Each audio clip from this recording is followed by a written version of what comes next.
The snow had a sound most people never heard. Not the crunch under boots or the whisper against windshields, but the deeper thing beneath it. The way it swallowed the world whole and left you alone with your own breathing, your own heartbeat, and all the thoughts you'd been trying to outrun since the last town disappeared behind you. Jesse Hawk had been listening to that sound for 3 hours on the shoulder of Interstate 90, and it was starting to feel like the only voice left that knew his name. The cold came at him from every direction. Through the torn canvas of his sneakers where the sole had separated from the leather 2 weeks back. Up through the denim of his jeans that had been soaked and frozen and thawed so many times the fabric felt like cardboard against his skin. The wind hit hardest, though, cutting through the thrift store jacket that had maybe kept someone warm in Seattle but had no business this far east, not in Montana, not in January, not at 17, below zero with the wind chill dragging it down to something that made your lungs hurt, just pulling in air. He kept his head down and his hands shoved deep in his pockets where his fingers had gone numb an hour ago. The kind of numb that started as pain and then just became absence, like parts of you were quietly shutting off one by one to conserve whatever was left. A semi roared past in the right lane and the blast of displaced air nearly knocked him sideways. Dirty snow and road salt sprayed across his legs. The driver didn't slow, didn't even tap the brakes. To him, Jesse was just another shadow on the edge of the darkness, another problem that wasn't his to solve. Jesse had stopped expecting anyone to slow down around the time he crossed into Montana. That was 3 days ago, or maybe 4. Time moved different when you were walking, when every mile marker was just another number that meant nothing except you were still alive enough to see it. In his backpack, he carried 3 things that mattered: a rolled-up hoodie that didn't fit anymore, but still smelled like the laundromat soap his mom used to buy before she got sick. A photo of Cody with 2 front teeth missing and syrup on his chin, one skinny arm wrapped around Jesse's waist like he was the only anchor in the world. And a bus ticket to Seattle that had been ripped in half by his stepfather's hands the night Jesse made the mistake of standing between him and Cody one time too many. That had been 3 months ago, 96 days of sleeping under overpasses and in the corners of parking garages. 96 days of figuring out which gas stations would let you use the bathroom without buying something and which ones called the cops the second they saw you walk through the door. 96 days of becoming invisible in a way that felt like drowning in slow motion. The worst part wasn't the hunger or the cold or even the fear. The worst part was knowing Cody was back there in Spokane, probably lying awake right now, in whatever foster bed they'd stuck him in, wondering why his brother had left him behind. Wondering if Jesse was ever coming back. Jesse told himself every night that running had been the only choice. That if he'd stayed, his stepfather would have beaten him bad enough to land him in the hospital or worse. That you couldn't protect someone if you were dead. But the logic didn't make the guilt any lighter. It just made it harder to breathe. The highway curved ahead where a guardrail took over from the gravel shoulder. Snow had piled up against the metal in ridges that looked almost sculptural in the moonlight, like something designed instead of just left behind by the plows. Off to his right, beyond the frozen fields and the skeleton trees, a faint orange glow stained the bottom edge of the skin. The Winter Thunder Rally had been going all weekend at the Billings Motorsports Park. Monster trucks and stunt bikes and fireworks that had lit up the clouds in colors that didn't belong to winter. The last of the explosions had faded more than an hour ago, leaving just the glow and the memory of a world where people bought tickets and stood in crowds and went home to warm houses when it was over. Jesse was walking in the opposite direction. He didn't know where he was going exactly. East because that was away from Spokane and away from the man who'd made it clear Jesse wasn't welcome under his roof anymore. East because Seattle had been the plan before the ticket got destroyed, and if you didn't have a plan, you at least needed a direction. East because stopping felt like the same thing as giving up, and he wasn't ready to do that yet. Not while Cody was still waiting. The road curved tighter and the shoulder narrowed. Jesse moved closer to the guardrail, his boots crunching through the icy crust. His breath came out in short white clouds that vanished the second they hit the air. He tried not to think about the news stories. The ones where they found people on the side of the road in the morning, curled up like they just decided to take a nap. Frozen to death looked peaceful in the photos, but Jesse had read enough to know it wasn't. Your body fought. It burned everything it had, trying to keep you alive. And then it just stopped, and you were gone, and by the time someone found you, the cold had turned you into something that didn't look human anymore. He shook his head hard, trying to knock the thought loose. He wasn't going to freeze. He just needed to keep moving, one foot in front of the other. That's what the social worker had told him when he was younger, back before the system spit him out and sent him home to a place that hurt worse than being alone. One step, then another. You can't fix everything, you just keep going. That was when he saw the skid marks. They carved across both lanes at an angle that made his stomach drop even before his brain caught up with what he was looking at. Two black streaks slicing through the white like someone had dragged a giant marker over the asphalt.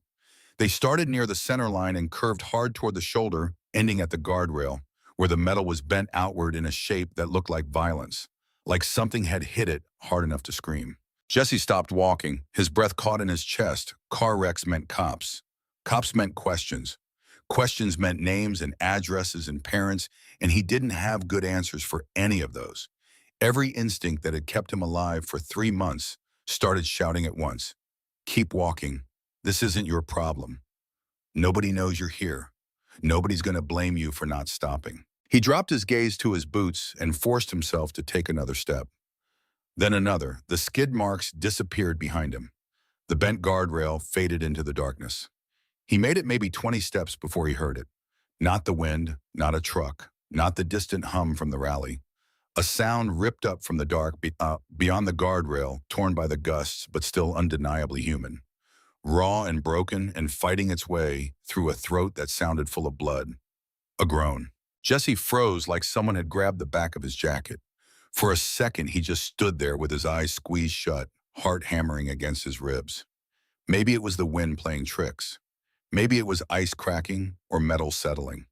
Maybe if he ignored it long enough, it would go away and he could keep pretending he hadn't heard anything. Then he heard the word. Help. Faint, strangled, but unmistakable. Help. His stepfather's voice rose up in his head, ugly and familiar. You're useless, Jesse. You're nothing but trouble. If you disappeared tomorrow, nobody would even notice. Nobody would care. The cold bit at his ears. The wind shoved at his back. He could pretend. He could walk away. Nobody knew he was here. Nobody would ever know he'd heard that voice calling out from the dark. But he'd know.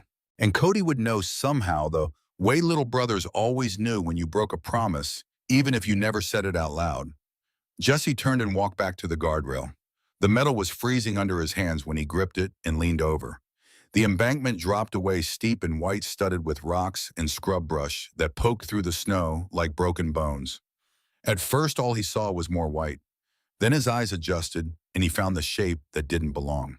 A motorcycle lay crumpled at the bottom half, buried where it had plowed through the drift. Chrome dulled by frost, back wheel still spinning slowly, the spokes catching moonlight, exhaust hissing weakly into the frozen air. Next to it, twisted in a way no body should ever be a man, lay on his back. One leg pinned under the bike. One arm flung out with the palm raw and bloody against the snow. His leather cut was torn at the shoulder, but the patches were clear even from up here. Curved letters across the top that read, Hell's Angels. A skull with wings. And lower, bigger than the rest, stark and brutal in the moonlight, a single word in white thread. President. Jesse's breath hitched. The words sat on his tongue like a stone. He'd seen patches like that in documentaries. Viral clips from rallies in Sturgis and Daytona Beach. Men the news called outlaws and criminals. Men his stepfather cursed at whenever they flashed on the TV screen. You stay away from people like that, boy. They'll eat you alive and spit out the bones. Help. The sound came again, weaker this time. The man's head rolled a little to the side. His beard was crusted with ice. His lips were turning blue. From this angle, Jesse could see the way his chest hitched with every breath, like his ribs were broken, and every inhale was a fight he was losing. Jesse could walk away. Right now, nobody would ever know he'd been here. The snow would keep falling and the highway would stay busy, and by morning somebody else would find whatever was left. The photograph in his backpack flashed through his mind. Cody with syrup on his chin and his arm around Jesse's waist. Cody, who was 8 years old and alone in a system that didn't care about him. Cody, who'd watched Jesse walk out the door 3 months ago and probably thought his big brother was just another person who'd given up on him. Do not let them make you think you are trash, the pastor's wife at the shelter had said once, pressing a paper cup of soup into Jesse's hands. Her fingers had smelled like onions and dish soap. Trash does not stop. Trash does not care. Trash does not climb over a guardrail in a Montana snowstorm for a stranger who might be dying. Jesse swung one leg over the rail. For a moment, his boot hung there in empty space, the drop yawning under him, the wind clawing at his jacket. Every sensible part of his brain screamed at once. This was insane. This was how you got hurt. This was how you ended up at the bottom of a ditch with your own bones broken and nobody coming to pull you out because you were just another runaway kid who should have kept walking. He jumped anyway. The slope vanished under him. He hit the snow hard on his side, the impact driving the air from his lungs. His fingers scrabbled for anything to grab, but the branches snapped in his hands, and his boots couldn't find purchase on the ice underneath. The world tilted and spun. Cold shot up his sleeves and down his collar. He crashed into a low stump that stopped his slide with a jolt that made his teeth clack together, and then he was lying still a few feet from the wreck, breath coming in ragged gasps that turned to white clouds in the air. Up close, the damage was worse. The Harley's front end was crushed, headlights smashed, handlebars twisted into shapes that looked like modern art. Oil or guts or something darker was leaking into the snow, leaving a stain that spread slow and black. The man underneath it was breathing in short, sharp gasps, each one sounding like it might be the last. His eyes opened when Jesse crawled closer. Pale gray and a face smeared with blood and road rash. For a heartbeat, they just stared at each other. A homeless kid in a jacket that had maybe cost $10 at Goodwill, and a man whose vest said he owned every mile of this highway, and probably a few things the law would rather not know about. Jesse shoved aside the cold, practical voice in his head and dropped to his knees in the snow. His hands were shaking so hard he could barely control them. "Hang on," he said. His voice cracked on the words. "I got you." The man's cracked lips twitched, like he wanted to laugh. A skinny teenager with no gloves and no plan, claiming he had anything under control. The man tried to shift his leg. The sound that tore out of his throat made Jesse flinch. It was the kind of sound that belonged in a hospital, not out here in the dark and with nobody around to help. "All right, do not move," Jesse said quickly. "Just keep talking. Tell me your name." The man's chest hitched. "Chain," he managed. "They call me Chain." "Okay, Chain." Jesse looked at the bike, at the way it had the man's thigh pinned at an angle that made his stomach roll over. "I am going to try to lift this. When I do, you pull your leg out. Understand?" The man's eyes focused on him with an intensity that felt like being seen through. "Kid." His voice was a rasp. "You cannot watch me." Jesse planted his feet in the snow and wrapped both hands around the handlebars. The metal was cold enough to burn. He pulled. Nothing happened. The Harley felt welded to the earth. 800 pounds of steel and chrome and momentum that had stopped caring about the laws of physics. Pain shot up Jesse's arms, white hot and immediate. He bit down on a yell and adjusted his grip. Tried again. The muscles in his back screamed. His vision went gray around the edges. Somewhere far away, he could hear Chain telling him to stop, that it was too heavy, that he was going to hurt himself. But Jesse wasn't listening anymore. He was 14 again, and the kitchen table had fallen on Cody, and their stepfather was passed out drunk on the couch, and if Jesse didn't lift it, his little brother was going to suffocate under there. He'd lifted it then. He could lift this now. He pulled harder. For a second, nothing. Then something shifted, just an inch, maybe two. The bike rose and Chain sucked in a sharp breath and yanked his leg boot, scraping free, just as Jesse's grip failed and the Harley crashed back down with a dull final thud that sent vibrations through the frozen ground. Jesse stumbled backward and fell to his knees, hands burning, chest heaving like he'd sprinted all the way from Spokane. Sweat cooled on his neck even as the cold chewed through his shirt. Black spots danced at the edges of his vision. "You are insane," Chain whispered. A broken laugh rode the words out. "Completely insane." "You are heavy," Jesse managed. The words came out thin and breathless. They stayed like that for a moment. Jesse on his knees in the snow, shaking. Chain flat on his back with his freed leg drawn up, carefully testing to see if anything was broken beyond repair. The wind howled over them. Somewhere above on the highway, a truck roared past, oblivious. Jesse forced himself to move. He looked up at the strip of highway visible from down here, a black ribbon against the sky, and saw nothing. No headlights, no sirens, no help coming. Chain was going to freeze if they stayed here much longer. Jesse pulled off his hoodie, the last warm thing he had, and draped it over Chain's chest. The older man's eyes widened slightly. Kid, you need that. You need it more. Do you have a phone? Jesse asked, ignoring the protest. Chain jerked his chin toward his chest. Inside pocket. Jesse dug into the leather cut with trembling fingers until he found a smartphone slick with blood. The screen bloomed to life under his thumb, bright against the darkness. No lock, just a list of recent calls with names that sounded like trouble. Tank, Rabbit, Clubhouse, Officer's Emergency. He hesitated for one beat looking at that last contact. Then he hit it. The line rang once. A voice answered low and hard like gravel under tires. Yeah. There has been a wreck, Jesse said. The words tumbled out too fast. I am on I-90 eastbound, just past the Billings Motorsports Park exit. Your guy went off the road. He is alive, but it is bad. You need to get here now. A pause, Westbaum. So long, Jesse thought the call had dropped. Who is this, the voice asked. Just a kid, Jesse said. But if you do not get here soon, your president is going to freeze to death in a ditch. Another pause. This one felt different, like the silence had weight. When the voice came back, it was colder than the wind. Stay with him. Do not let him go to sleep. We are coming. The line went dead. Jesse stared at the phone, then at Chain. The word president on his chest suddenly felt heavier than the motorcycle had. All the stories, all the rumors, all the warnings about men who wore patches like that stacked up in his head like evidence. He'd just called them, told them exactly where he was, put himself on their radar in a way he couldn't take back. Above them, the night trembled. At first, Jesse thought it was his imagination.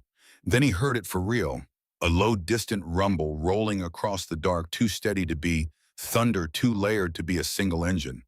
One bike, then three, then 10, then so many the sounds stopped being individual and became something else.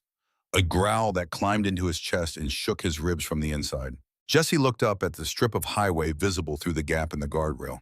His heart hammered against his sternum like it was trying to break free. Headlights began to crest the rise. Not one or two, but a line of them, stretching back into the darkness, cutting through the falling snow like a river of white fire moving in formation. They weren't sending a car. They weren't sending an ambulance. They were bringing an army. The sound of the engines filled the world until there was nothing else. Jesse stood in the ditch with snow up to his shins and watched the highway above him transform into something out of a fever dream. Motorcycle after motorcycle rolling up to the shoulder front wheels at the guardrail. Headlights washing over the bent metal and spilling down the embankment in overlapping pools of harsh white light. He counted 20, then 50, then lost count as they kept coming packing tighter until the shoulder looked like a parking lot made of chrome and leather, and men who'd ridden through a Montana blizzard because one of their own had gone down. Silhouettes moved behind the headlights, big shapes in cuts and denim, patches catching the glare. For a moment, Jesse felt like he was standing at the center of some frozen coliseum, and the crowd had just arrived to decide his fate. One figure swung off of the lead bike and stepped forward. Ord. The rest followed without a word, forming up behind him like soldiers who'd done this dance before. The first man was tall, shoulders broad under a heavy-cut gray beard hanging to his chest. He walked to the guardrail and looked down. His eyes found Jesse first. The gaze locked and held. Jesse stood there in the light, a skinny 17-year-old in a jacket that was falling apart, outlined by a dozen headlights. Every breath a white cloud in the freezing air. He knew what he looked like to them. A homeless kid standing over their president with blood on the snow at his feet. Then the man's eyes dropped to Chain.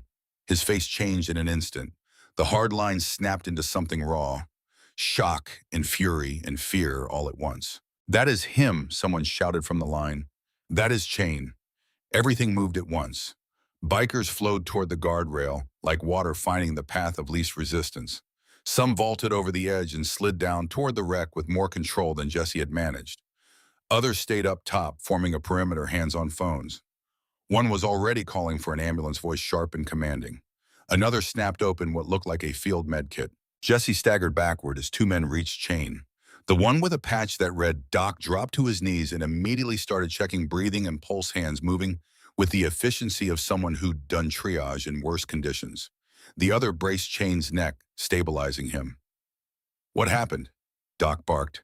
His eyes cut to Jesse. Who are you? He was already down here when I heard him, Jesse said. His voice sounded small against the noise of idling engines. The bike was on his leg. I pulled it up so he could get free. You move the bike, Doc's tone sharpened. Kid, you never move. I know, Jesse cut in. But he was stuck and freezing, and I did not know how long it would take for you to get here. Doc opened his mouth like he was going to say something else, then seemed to think better of it. He turned back to chain fingers probing carefully. The bearded man from the lead bike slid down the slope with more control than should have been possible for someone his size. His cut was marked with Hell's Angels, Montana, and a small name patch over his heart that read Rust. Rust leaned over Chain Eye, scanning the damage with the kind of focus that made the rest of the world disappear.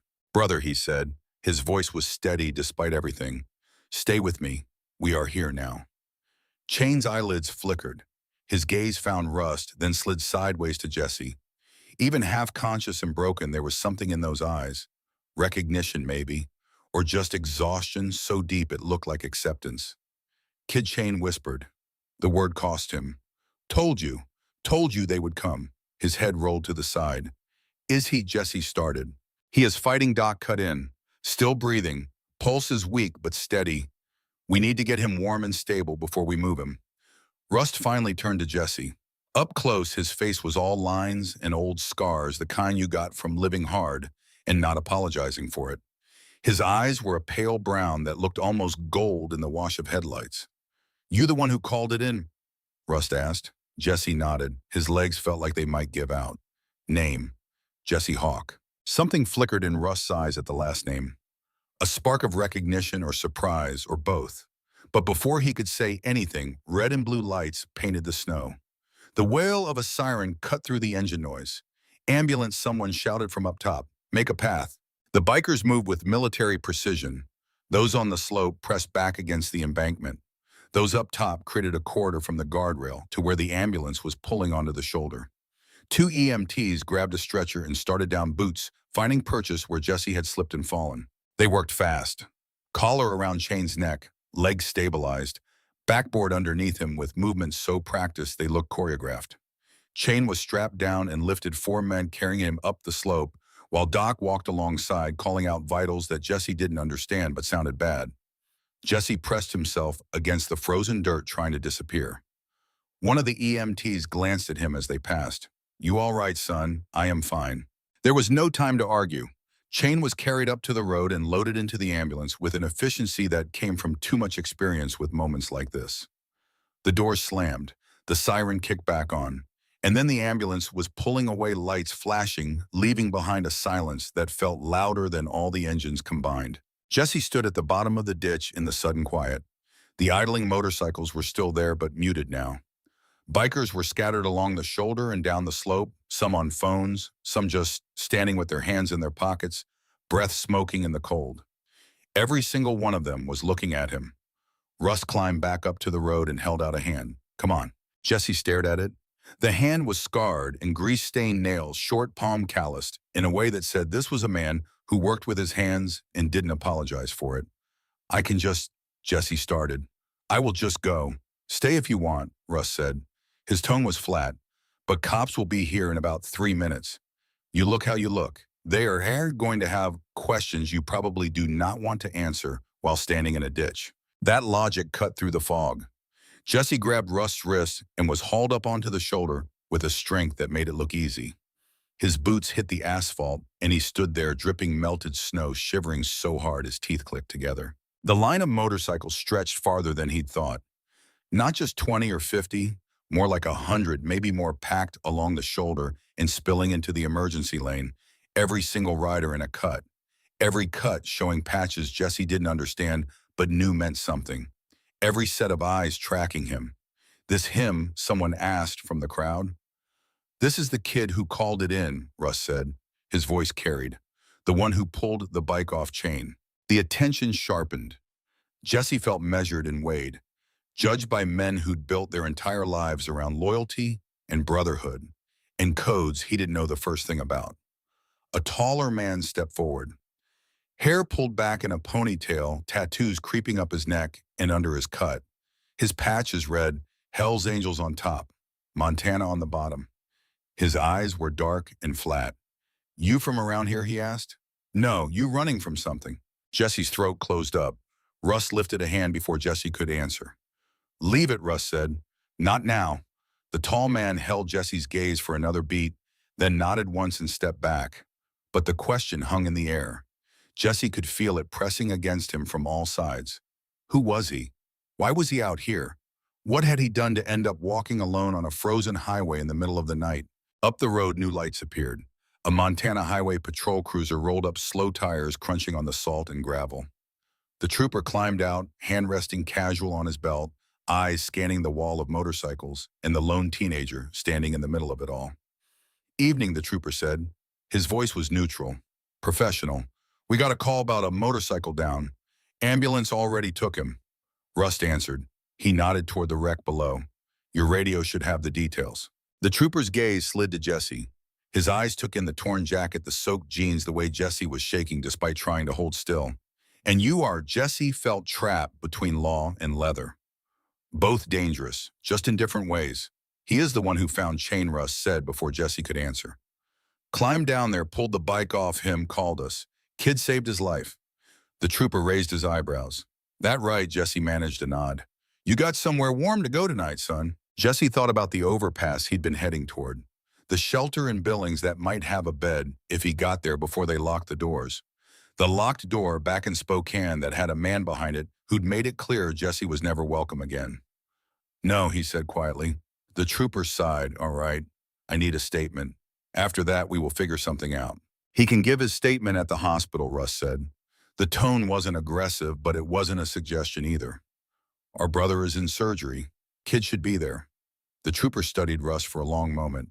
Then he nodded. Fine. I am riding behind you. If he disappears before I get that statement, we have a problem. Understood. A heavy hand landed on Jesse's shoulder. Russ's grip was firm but not rough. Jesse looked up at him and saw something in those pale eyes that might have been respect or might have just been exhaustion. You are riding with us, Russ said quietly. Jesse looked past him at the line of motorcycles stretching into the darkness, at the helmets and patches and eyes. His entire body wanted to bolt, run back down into the ditch and disappear into the night before this moment could become something bigger than he could handle. But his legs wouldn't move. His bones ached for warmth. And somewhere ahead, Chain was on an operating table because Jesse had chosen not to keep walking. The vice president walked up holding a spare helmet. He was shorter than Russ, stockier, with a scar running through his left eyebrow. He held the helmet out without a word. Jesse stared at his own warped reflection in the black shell. His face looked hollow, scared, young in a way that made him feel ashamed. Snow hissed through the headlights. Somewhere ahead, miles down the highway, the ambulance was racing toward Billings with Chain inside, held together by straps and hope, and the stubborn refusal to die on a frozen road. Behind Jesse, the wreck sat at the bottom of the ditch, like evidence of something that should have been fatal, but wasn't. Jesse took the helmet. It felt heavier than it looked. Rust helped him fasten the strap under his chin, fingers quick and efficient, like he'd done this for someone before.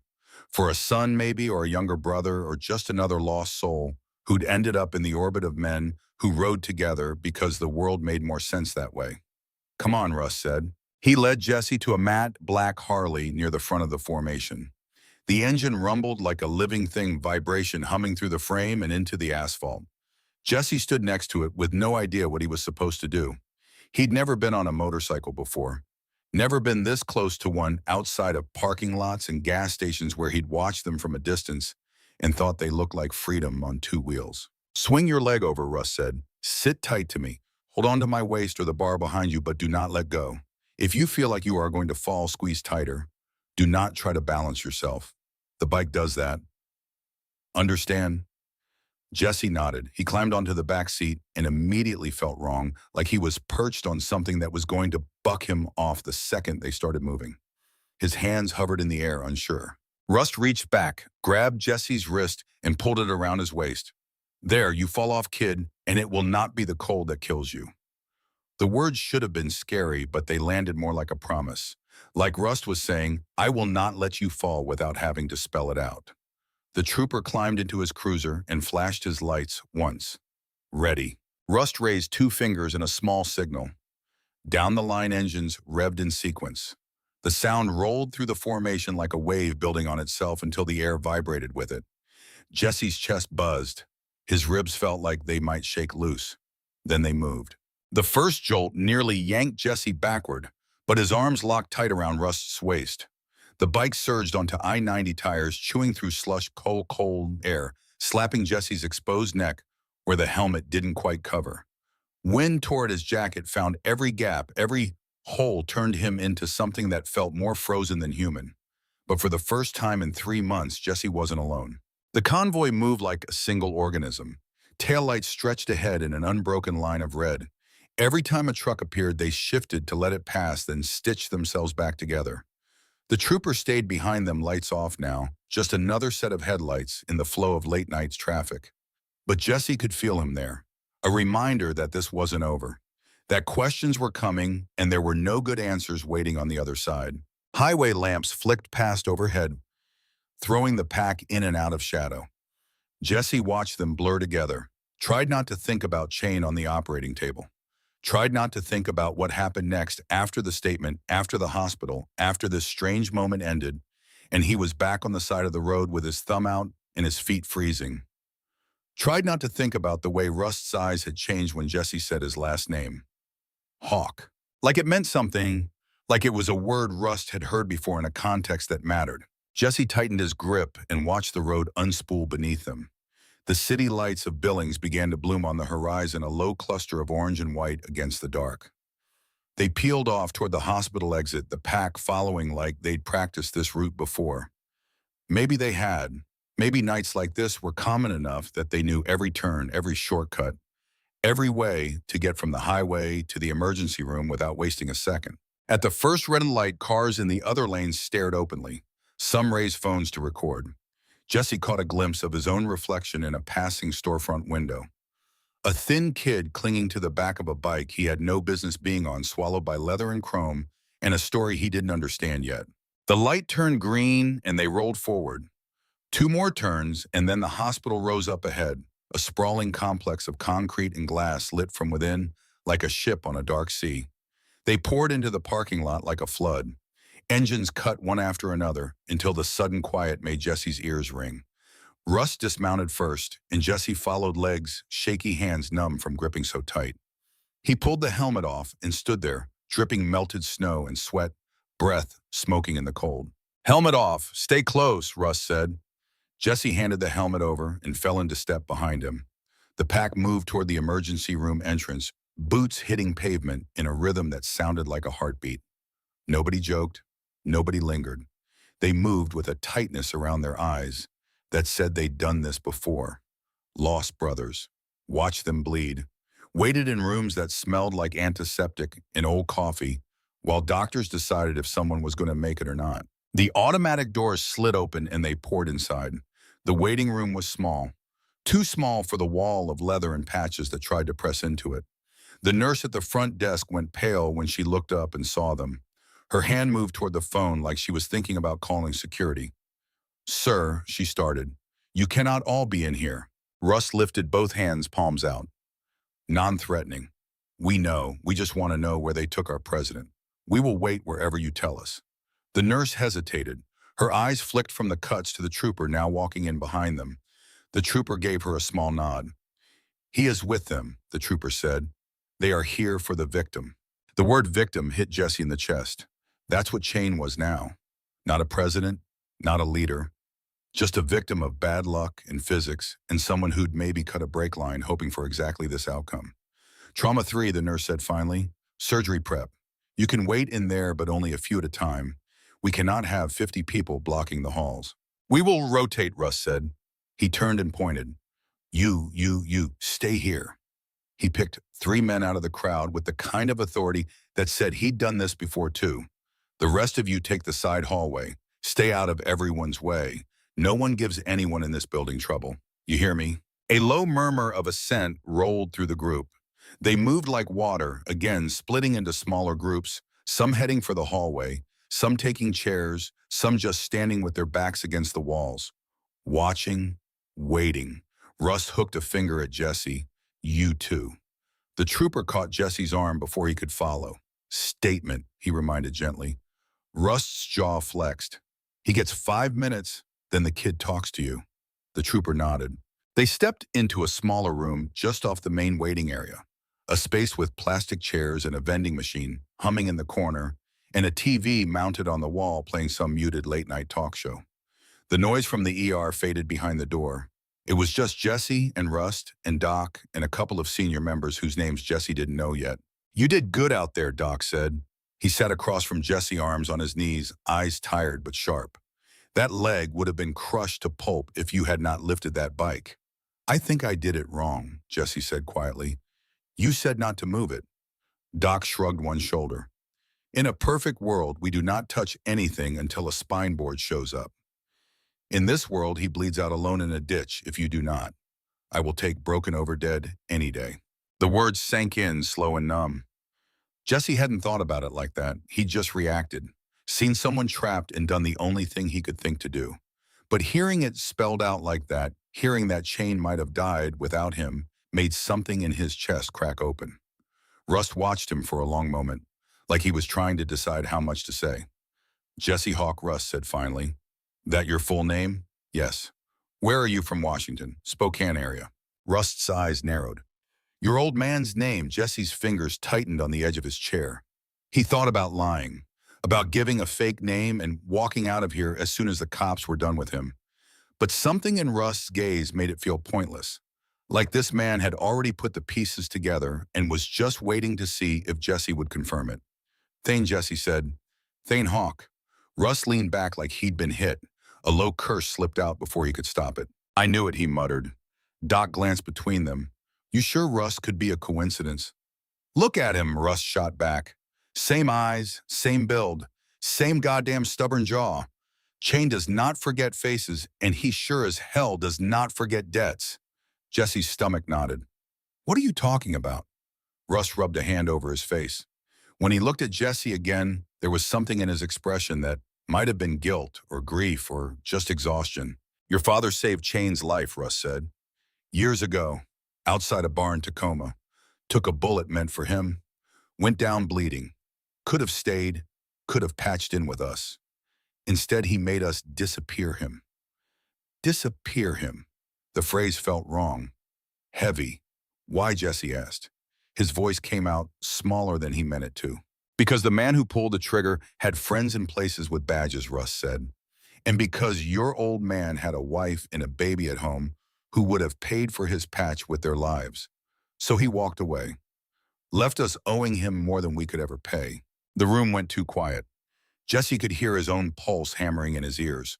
All those years, all those nights wondering why his dad had left, why he'd walked out when Jesse was too young to remember him.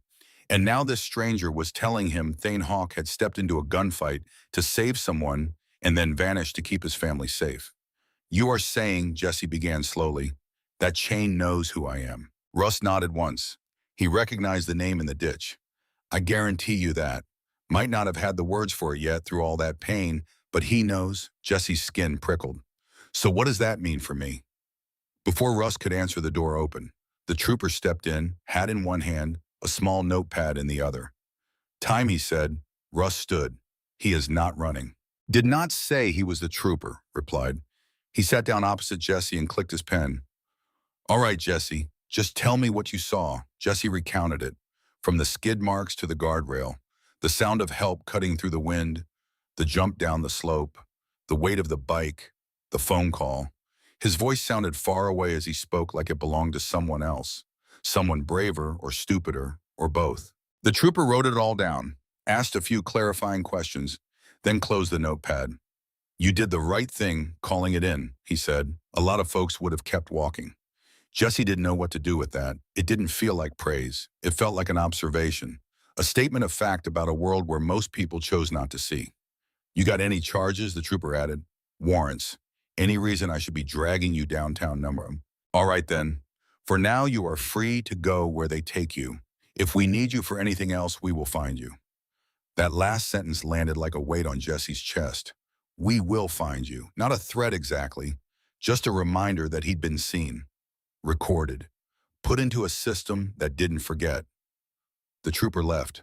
The heater hummed. Somewhere in the guts of the hospital, machines beeped steadily around a man who might or might not wake up.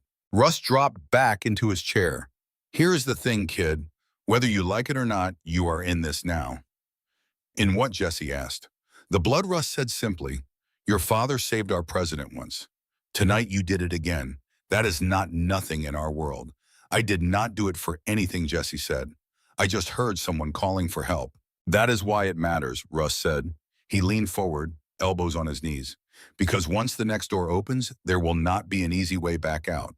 But you get to choose whether you walk through it or not. The door to the waiting room swung open again before Jesse could answer. A doctor stepped in, green scrubs under a white coat, surgical cap still on, lines of exhaustion carved deep around his eyes. You here for Dominic Flint? He asked, looking at Rust. Chain Russ corrected automatically. Yeah. The doctor took a breath. He is alive. For now. Relief and dread twisted together in Jesse's chest.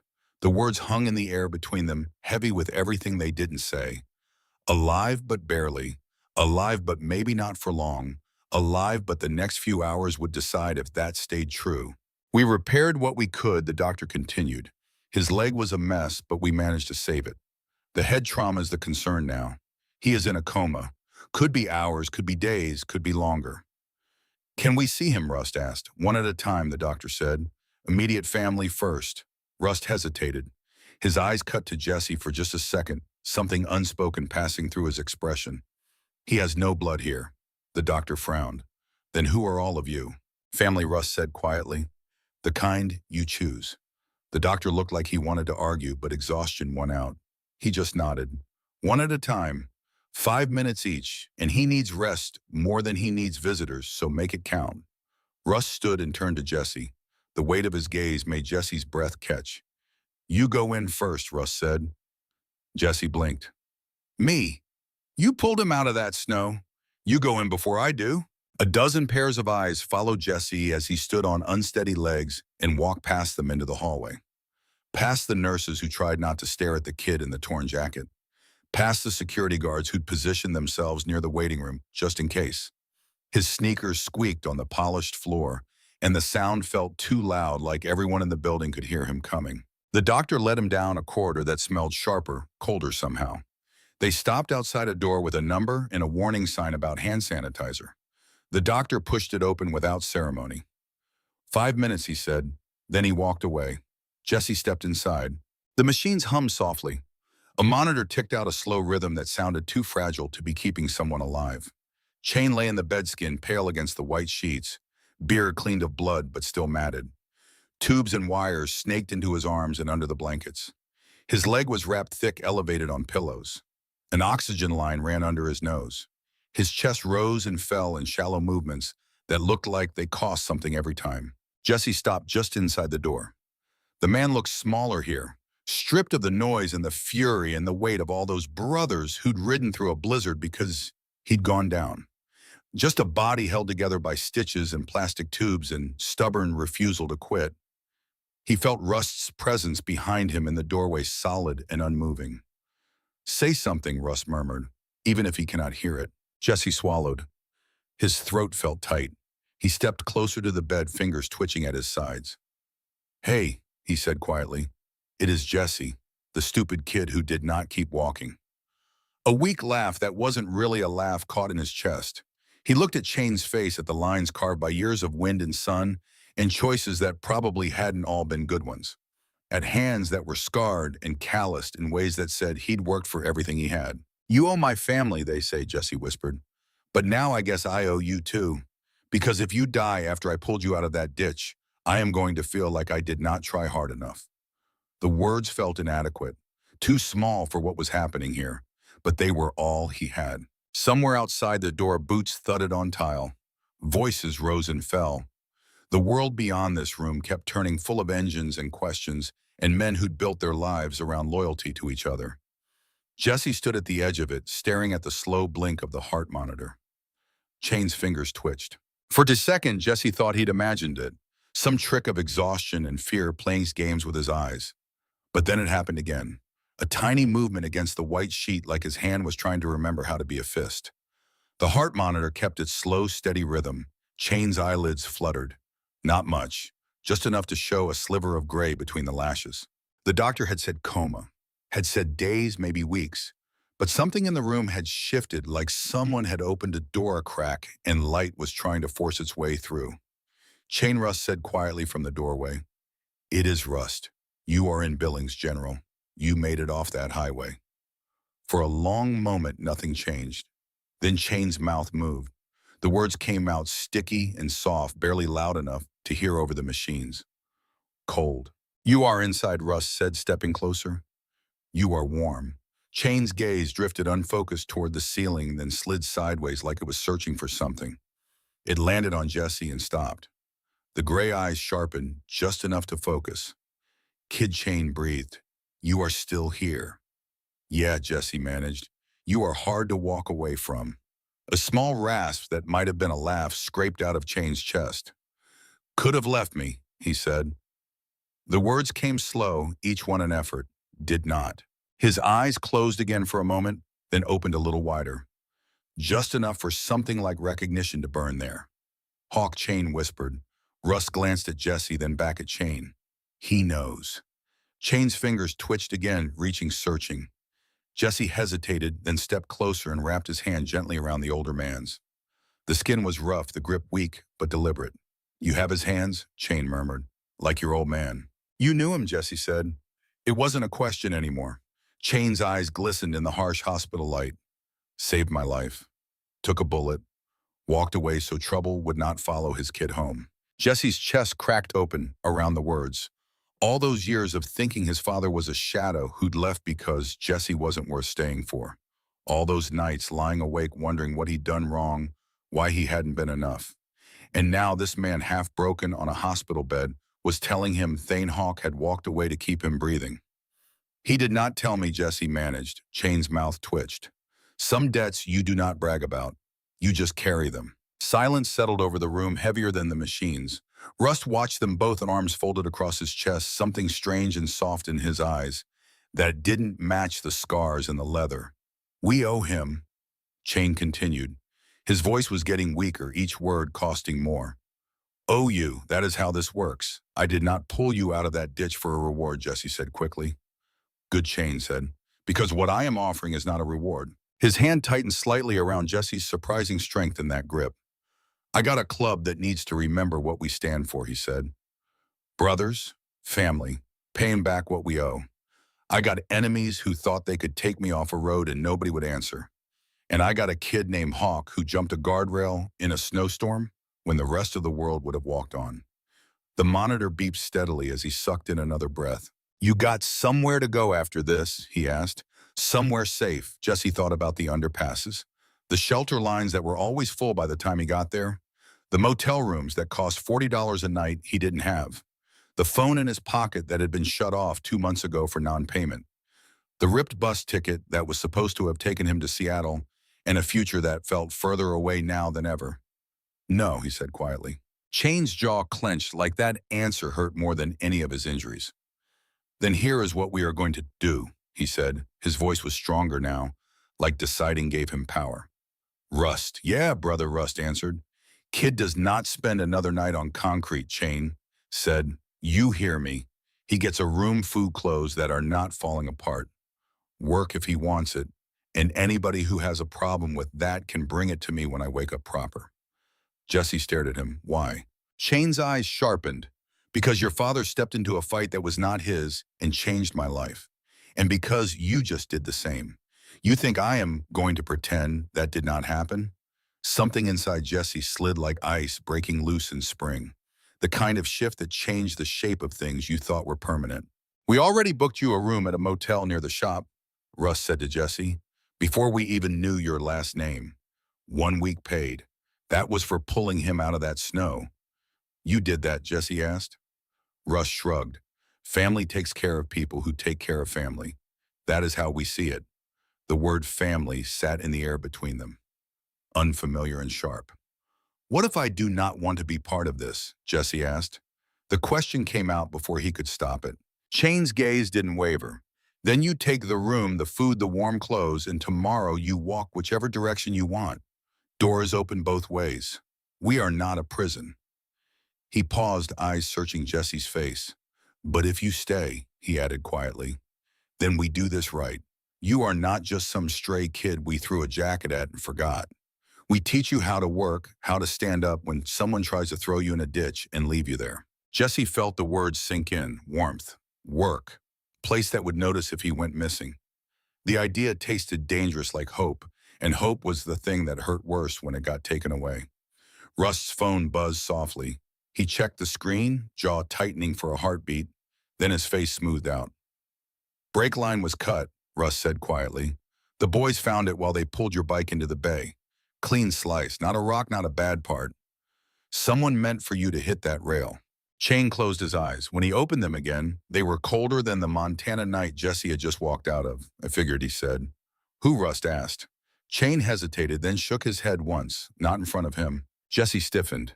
This was bigger than one wreck on a snowy highway, bigger than an old debt being paid.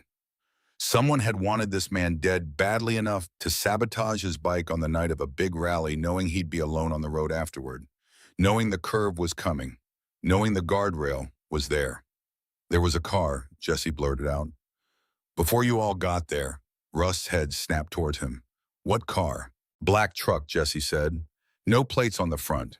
Rolled up slow when I was still down in the ditch with him. I thought they were going to stop, but they just watched for a second, then drove off. Chain's fingers tightened again. You see the driver, no.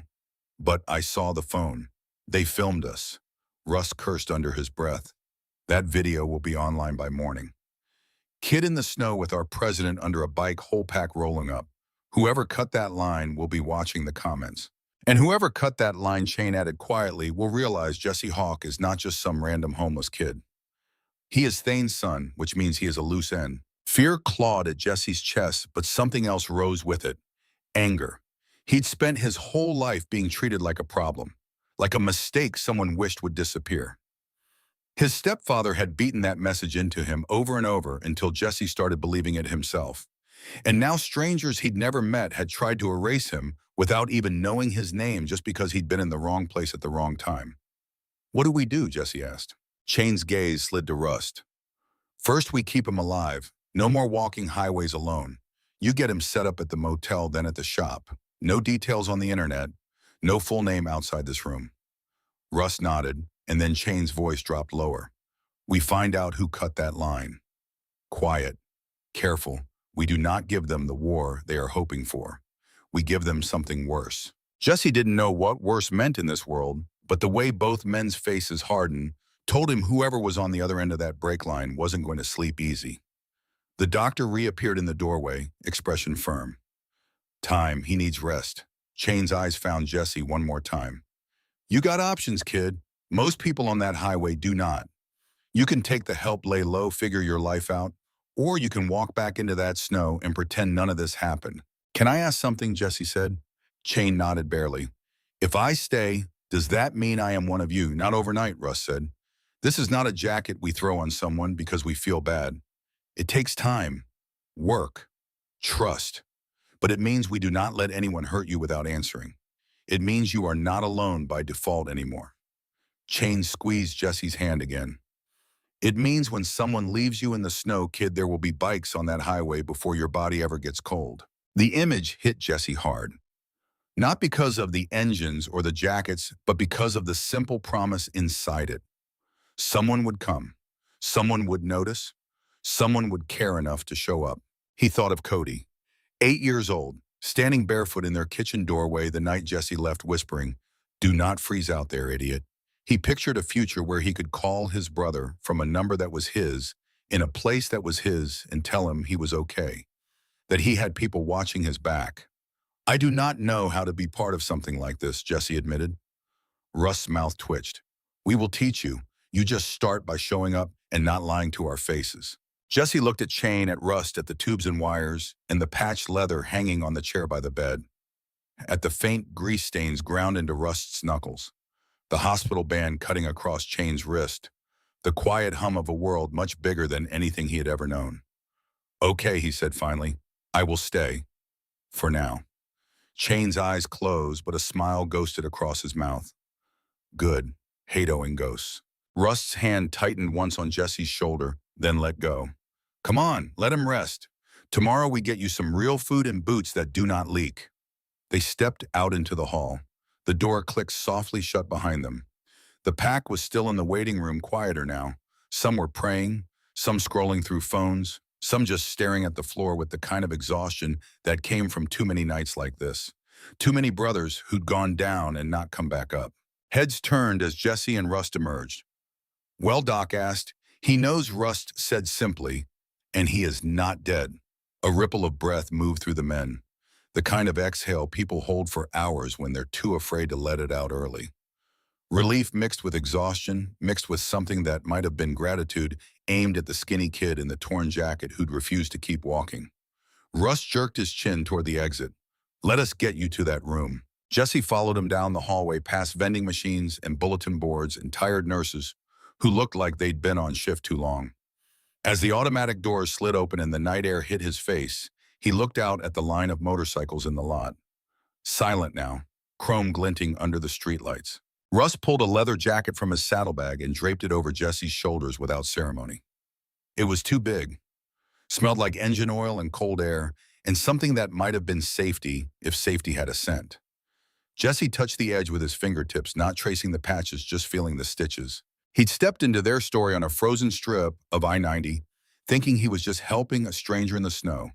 Instead, he dragged an old debt back into the light, nearly died from the cold himself, and found a door into a life he'd never thought he was allowed to want. Come on, Russ said. Motel is 20 minutes. You can sleep in tomorrow. Nobody is going to wake you up for anything short of the building burning down. Jesse climbed onto the back of Rust's bike. The engine rumbled to life beneath him, and the vibration hummed up through his legs. This time when they pulled out of the parking lot, the fear was smaller. Not gone, just smaller. Pushed back by exhaustion and the faint warmth of borrowed leather, and the knowledge that for the first time in 96 days, he was going to sleep in a bed with a lock on the door and nobody waiting outside to kick it in. The motel was exactly what Jesse expected. 2 stories of faded siding and doors painted a green that had maybe been cheerful 20 years ago, but now just looked tired. A flickering neon sign that read vacancy with half the letters burnt out. The parking lot was mostly empty except for a few sedans and one pickup truck that looked like it had been through a war. Russ pulled up to the office and killed the engine. Wait here. He disappeared inside. Through the window, Jesse could see him talking to a woman behind the counter, sliding cash across, taking a key. 2 minutes and he was back. Room 114, Russ said, handing Jesse the key. It is not the Hilton, but it is warm and the door locks. There is a diner next door if you get hungry. We will pick you up at 10 tomorrow morning. Jesse stared at the key. The plastic tag had the room number written in faded marker. It felt heavier than it should, like it was made of something more than brass and cheap plastic. Thank you, he said. The words felt too small. Russ nodded once. Get some sleep, kid. Tomorrow is going to be a long day. He climbed back on his bike and rode off into the dark. Jesse stood in the parking lot holding the key and listening to the engine fade. When the silence settled back in, he walked to room 114. The key turned smooth in the lock. The door swung open and warm air hit him like a physical thing. The room was small and plain, one bed with a floral comforter that had seen better days. A TV bolted to the dresser, a bathroom with a shower that had rust stains around the drain. But it was warm, and it was his for the next week. Jesse closed the door and locked it, slid the chain, checked the lock twice to make sure it held. Then he stood in the middle of the room and felt something in his chest come undone. He dropped his backpack on the floor and walked into the bathroom, turned on the shower as hot as it would go, and peeled off his clothes. They were stiff with dried sweat and melted snow and dirt from the ditch. He left them in a pile on the tile and stepped under the water.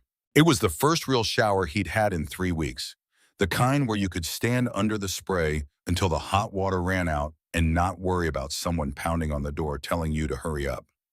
He scrubbed until his skin turned pink, washed his hair twice, watched the dirt and grime spiral down the drain, and tried not to think about how close he'd come to freezing to death on that highway. When he finally turned the water off, the mirror was fogged over. He wiped it clear with his hand and stared at his own reflection.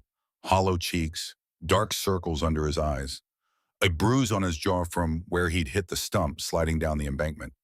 He looked older than 17, looked like someone who'd been living rough for longer than 3 months.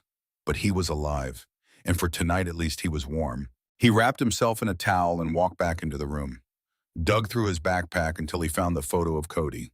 His little brother grinned up at him, gap-toothed and sticky with syrup, one arm wrapped around Jesse's waist, like he was the only safe thing in the world. Jesse set the photo on the nightstand and climbed into bed. The sheets were clean, the pillow was soft, the heater hummed in the corner and pushed warm air into the room. He pulled the blanket up to his chin and closed his eyes. Sleep should have come easy. His body was exhausted, his mind was running on fumes. But every time he started to drift, he saw Chain's gray eyes looking at him in the ditch, heard the rasp of help cutting through the wind, felt the weight of the motorcycle refusing to move until his muscles screamed. He rolled over and stared at the ceiling. Rust had said they owed him. Chain had said the door was open both ways. But Jesse knew how debts worked. You didn't get something for nothing.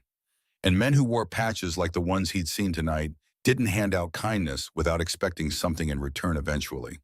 The question was what they'd asked for when the time came, and whether Jesse would be able to say no. His phone was dead, had been for weeks. But the motel room had a clock on the nightstand, and he watched the minutes tick over. Midnight became 1 a.m., 1 became 2. Somewhere across town, Chain was lying in a hospital bed, machines keeping track of whether he stayed alive or slipped away. Somewhere out there, whoever had cut that brake line was probably watching the video go viral and wondering if they needed to tie up loose ends. Jesse was one of those loose ends now. He must have fallen asleep eventually because when he opened his eyes again, pale morning light was filtering through the curtains. The clock read 8:43. He'd slept for 6 hours straight, the longest stretch since he'd left Spokane. His body ached in new ways. Muscles he didn't know he had were screaming from lifting that motorcycle. His hands were stiff and sore palms raw where the metal had bit into his skin. But he was warm, and the bed was soft, and for the first time in months, he'd slept without one eye open, waiting for someone to come at him in the dark. He got up and pulled on his clothes. They were still damp and still smelled like the highway, but they were all he had. There was a complimentary coffee maker on the dresser with packets of instant coffee and powdered creamer. He made a cup just to have something hot in his hands and sat on the edge of the bed, sipping it, while he tried to figure out what came next. Rust had said 10 a.m. That gave him an hour. He thought about the diner next door, thought about food that wasn't scavenged from gas station dumpsters or stolen from convenience stores when the clerk wasn't looking. His stomach twisted with hunger so sharp it almost felt like nausea. He dug through his backpack and came up with $2.38, enough for maybe a cup of coffee and a piece of toast if he was lucky. He pocketed the money and headed for the door. The diner was exactly what he expected. Red vinyl booths, laminate tables, a counter with stools where a couple of truckers sat hunched over plates of eggs and bacon. The smell of coffee and grease hit him the second he walked through the door, and his stomach clenched hard enough to hurt. He slid into a booth near the back, and a waitress appeared almost immediately. She was maybe 40, hair pulled back in a ponytail, eyes tired but kind. "What can I get you, honey?" Jesse looked at the menu. Everything was too expensive. A full breakfast was $7. Even toast and coffee was $3.50. "Just coffee," he said. "Black." "You sure? You look like you could use more than coffee." "I am sure." She gave him a look that said she'd seen plenty of kids like him. Kids who were hungry but too proud or too broke to say it. But she just nodded and walked away. Came back a minute later with a mug of coffee and a plate with 2 pieces of toast and a little cup of butter and jelly. "On the house," she said. "You look like you had a rough night." Jesse stared at the plate. "I cannot pay for this. Did not ask you to." She set it down and walked away before he could argue. He ate slowly. Made it last. The toast was warm and the butter melted into it, and it was the best thing he'd tasted in weeks. He was scraping up the last crumbs when the door opened and Rust walked in. He spotted Jesse immediately and walked over, sliding into the booth across from him. "You eat?" Rust asked. "Yeah," Jesse nodded at the empty plate. "Good, you are going to need it. We got a long day ahead." The waitress came over and Rust ordered 2 eggs over easy with hash browns and sausage. When she left, he leaned back and studied Jesse with those pale brown eyes that seemed to see more than they should. "How did you sleep?" "Better than I have in a while." Rust nodded. "Chain is stable. Still in a coma, but his vitals are good. Doctors think he might wake up in the next day or two. That is good. It is, Russ paused. We also got confirmation on that video. It is everywhere, posted on Reddit late last night. Hit the front page this morning. Jesse's appetite disappeared. How many views? Over 1 million already. Someone posted it on Reddit and it blew up. Comments are mostly people calling you a hero. But there are some that are asking questions. What kind of questions? The kind that wonder who you are and why you were out there alone. The kind that are putting together timelines and comparing you to old photos. Your face is all over the internet now, Jesse. Anyone looking for you is going to find you. Jesse's hands tightened around his coffee mug. My stepfather. Russ's eyes sharpened. That who you are running from? Jesse nodded slowly. He kicked me out 3 months ago. If he sees that video, he is going to know I am here. Why did he kick you out? Jesse looked down at his empty plate. I got between him and my little brother. He was drunk and Cody was crying, and I told him to back off. He put me through a wall and told me if I ever came back, he would kill me. Russ was quiet for a long moment. Where is your brother now? Foster care. They took him the next day when the school noticed the bruises. And you have been on the road since? Yeah. Russ' jaw tightened. How old is your brother? 8. The waitress brought Russ food, and he ate mechanically like fuel instead of pleasure. When he was done, he pushed the plate aside and leaned forward. Here is what is going to happen, he said. You are going to come to the shop with me. We are going to get you set up with some real clothes and boots. Then we are going to figure out what you are good at and put you to work. You want to earn your keep, you can. But first priority is keeping you off the radar. That means no social media, no posting, no calling anyone who might tell your stepfather where you are. What about Cody? We will figure that out. But right now, you need to focus on keeping yourself alive. You cannot help him if you are dead. The logic was sound, but it didn't make the guilt any lighter. They left the diner and climbed back on Rust's bike. The shop was on the east side of town, tucked between an auto parts store and a warehouse that looked abandoned. It was a low cinder block building with a roll-up door and a hand-painted sign that read Hellbound Motors. Inside, it smelled like grease and metal and coffee that had been sitting on a burner too long. There were 3 bays with lifts, motorcycles in various states of disassembly, a workbench covered in tools, a small office in the back with a desk and a filing cabinet, and a calendar on the wall showing a woman in a bikini sitting on a Harley. 2 men were already working. One had his head buried in an engine. The other was welding something in the far bay, sparks flying. They looked up when Russ and Jesse walked in. This is the kid, Russ said. Jesse Hawk. He is going to be working here for a while. Treat him like anyone else. The man at the engine straightened. He was maybe 30, built like a linebacker with a shaved head and a scar running through his left eyebrow. His name patch read Wrench. You the one who pulled Chain out? Wrench asked. Yeah. Wrench looked him up and down. You do not look like much. He is stronger than he looks, Russ said. And he has got Thane Hawk's blood. That counts for something. Wrench's expression shifted. Thane's kid. Yeah. Well, Wrench wiped his hands on a rag. Welcome to the family, I guess. The other man shut off the welder and walked over. He was older, maybe 50, with gray shot through his beard and eyes that had seen too much. His patch read Bishop. He give you any trouble, you let me know, Bishop said to Jesse. But if you are anything like your old man, we are not going to have problems. Jesse didn't know what to say to that, so he just nodded. Russ led him to the back office and opened a cabinet. Inside were stacks of clothes, jeans, flannels, work boots, all used but clean. Find something that fits, Russ said. Then come back out and we will get you started. Jesse sorted through the pile and found jeans that were only a little too long and a flannel that fit well enough. The boots were worn but sturdy. When he came back out, Russ was waiting with a cup of coffee. You know anything about engines, Russ asked? Not much. You are going to learn. We start simple. Oil changes, tire rotation, basic maintenance. You prove you can handle that, we move you up. Sound good? Yeah, good. Get to work. Jesse spent the next 6 hours learning how to change oil on a motorcycle. It was harder than it looked. The bolts were tight and his hands weren't strong enough yet. He stripped one and had to get Wrench to help him get it out. But by the end of the day, he'd done 3 bikes on his own and only made one mess that required cleanup. When the sun started to set, Russ called him into the office. You did good today, Russ said. You show up tomorrow and do it again. We will keep you on. Pay is cash. $40 a day to start. That covers your room and gives you a little extra for food. Jesse stared at him. You are paying me to learn. You are working, are you not? Russ pulled out a small envelope and handed it over. There is 200 in there. 5 days advance. Use it however you need. Jesse opened the envelope. It was more money than he'd held in months. Thank you. Do not thank me. Just do not make me regret it. Jesse rode back to the motel with Rust and spent the evening sitting on the bed counting the bills over and over. $200.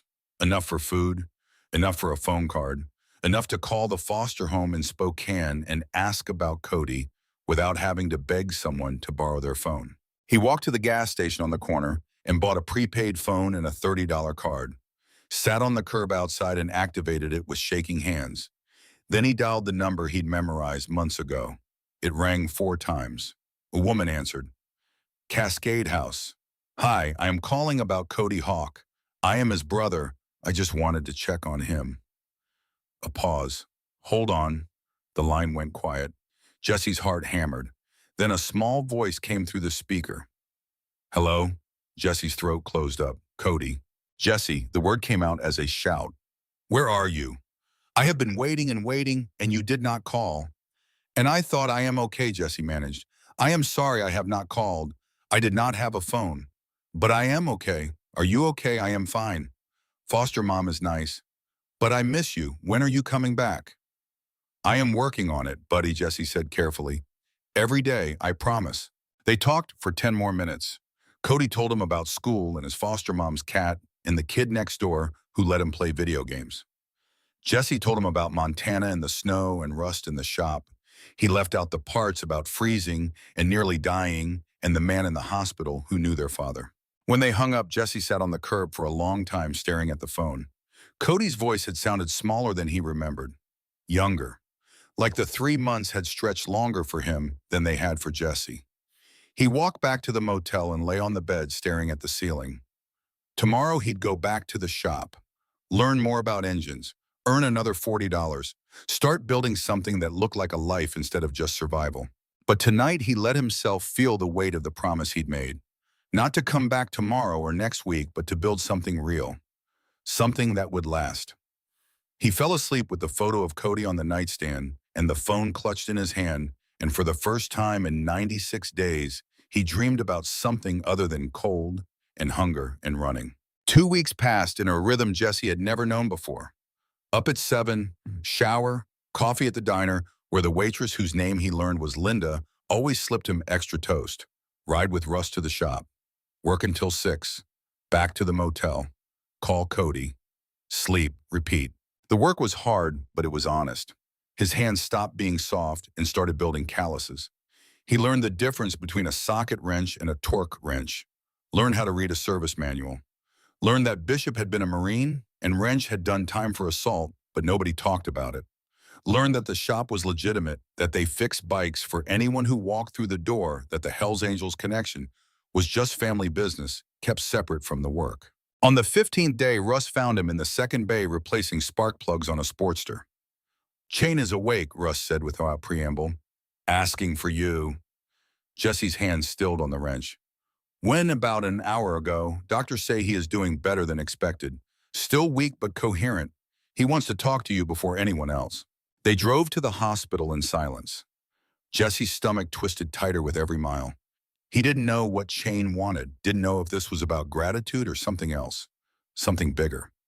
Chain had been moved out of intensive care into a regular room. The tubes were gone, except for an IV. His leg was still elevated, but the swelling had gone down.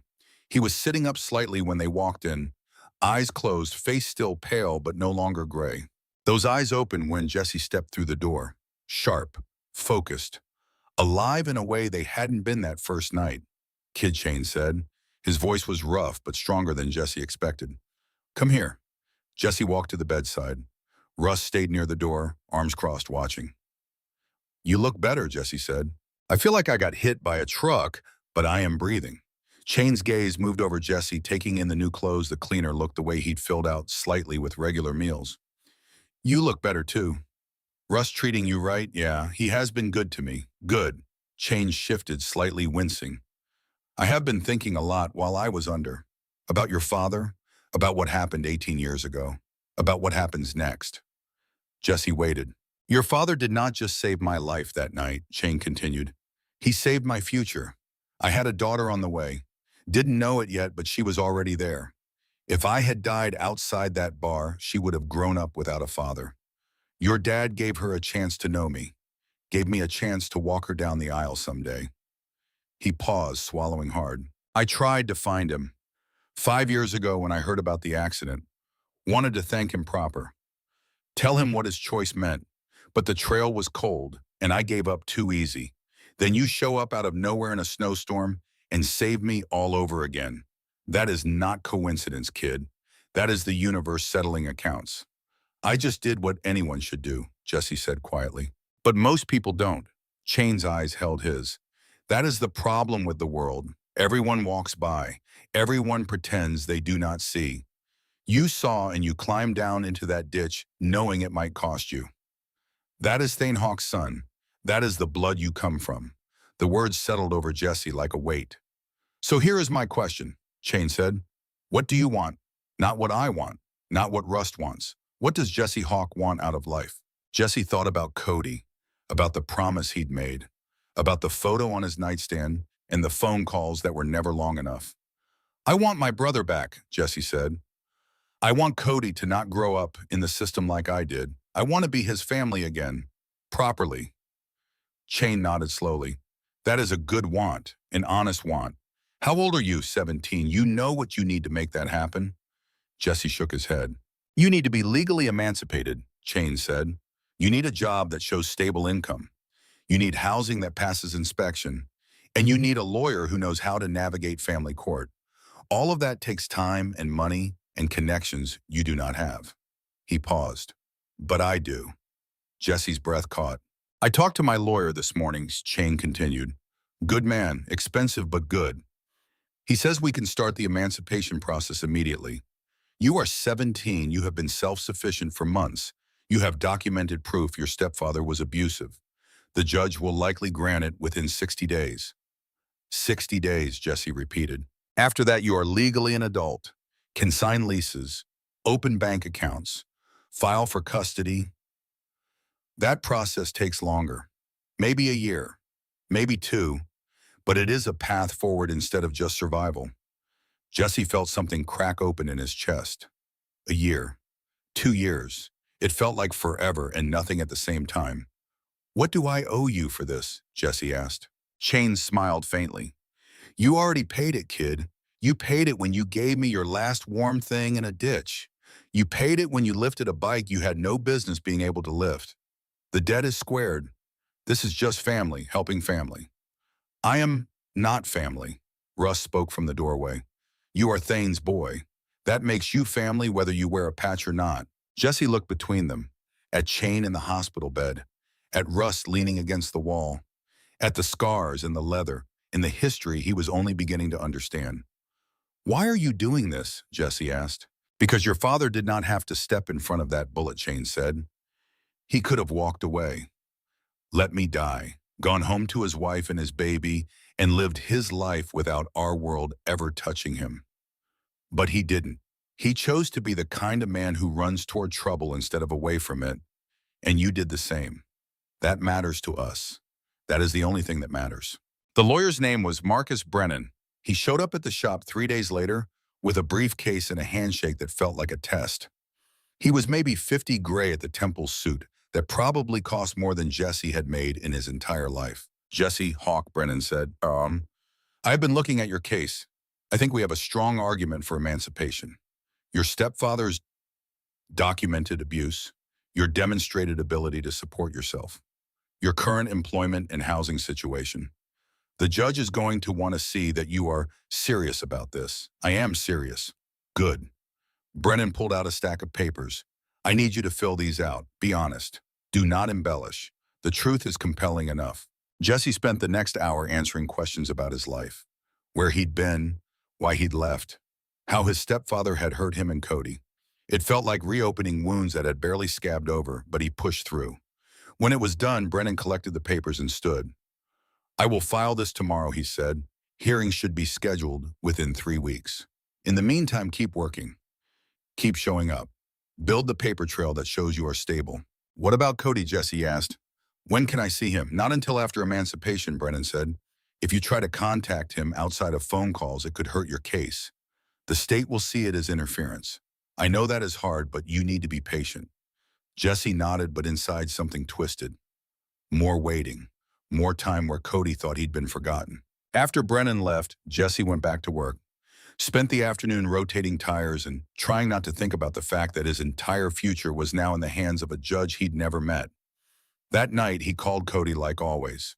Told him about the shop and the bikes and Russ teaching him how to rebuild a carburetor. Cody told him about a field trip to the zoo and how he'd seen a bear. They talked until the prepaid minutes ran low, and then Jesse said he had to go. "I miss you," Cody said. "I miss you too, buddy. But I am coming back." When Jesse didn't promise this time, just said, "I am working on it, every day." The line went quiet for a moment. Then Cody's voice came back smaller than before. "Okay, I love you, Jesse. I love you too." The call ended, and Jesse sat on the motel bed staring at the phone. He wanted to drive to Spokane right now. Wanted to walk into that foster home and take Cody and run. But he couldn't. Not if he wanted this to stick. Not if he wanted to be more than just another person who made promises he couldn't keep. Over the next 2 weeks, Jesse started noticing things. Small things at first. A black Suburban parked across from the diner 3 mornings in a row. Same vehicle, same tinted windows, always in a different spot, but always with a line of sight to the entrance. The second time Jesse saw it, he told himself it was coincidence. The third time he mentioned it to Linda, the waitress. "You seeing things, honey," she said. "Stress'll do that to you." Maybe she was right. Maybe the 3 months on the street had rewired his brain to see threats in every shadow. Then there was the man in the canvas jacket at the gas station. Jesse had stopped in to refill his prepaid card, and the guy was standing by the air pump, not using it, just standing there. When Jesse walked past, the man's eyes tracked him with an intensity that made his skin crawl. Jesse bought his card and left, but when he glanced back through the window, the man was on his phone, still watching. He told Rust about it that afternoon while they were changing brake pads on a Fat Boy. "You are being paranoid," Rust said. "The video made you famous for a minute. People recognize you. That is all. Chain said trauma did that. Made you see danger everywhere, even when it was gone." Jesse wanted to believe them, but the feeling wouldn't go away. On the 21st day since the accident, Jesse was closing up the shop alone. Rust had left early for a club meeting. Wrench and Bishop had knocked off at 5. It was just Jesse and the quiet hum of the lights overhead. He was locking the roll-up door when he heard the engine. Not a bike, a car. Something big. He turned and saw headlights coming down the street. A black Suburban. No plates on the front. Every instinct Jesse had honed over 3 months on the street started screaming. The Suburban slowed as it passed the shop. Tinted windows. No way to see inside. It rolled to a stop 20 feet away. The engine idled. Jesse's hand tightened on the padlock.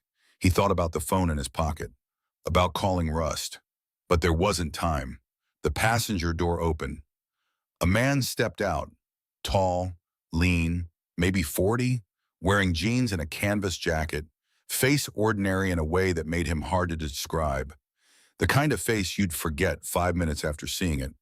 But Jesse recognized him. The gas station, the air pump, the phone call. "Help you with something," Jesse called. The man smiled. It didn't reach his eyes. "Jesse Hawk. Who is asking someone who has been looking for you?" The man started walking closer. His hands were in his pockets, casual, unthreatening. But everything about the way he moved said predator. "I think you have me confused with someone else," Jesse said. "I do not think so." The man stopped about 10 feet away. "You are the kid from the video, the one who saved the biker. That was real heroic. Made you famous. I do not want to be famous." "Too late for that." The man pulled his right hand from his pocket. No weapon, just empty palm. But the threat was clear. "You saw something that night, something you should not have seen." Jesse's pulse hammered. "The black truck. You were there." "I was doing a job." The man's smile faded. And you became a complication. See, I got paid good money to make sure that brake line got cut and nobody saw. But then you show up, pull him out, call his boys. Now there is questions. Investigation, cameras pulled, people looking at black trucks with no plates. I did not see your face, Jesse said. I did not see anything that could identify you. Maybe, maybe not. But here's the thing about loose ends. They have a way of unraveling everything. So I am here to tie this up clean. The man started walking again.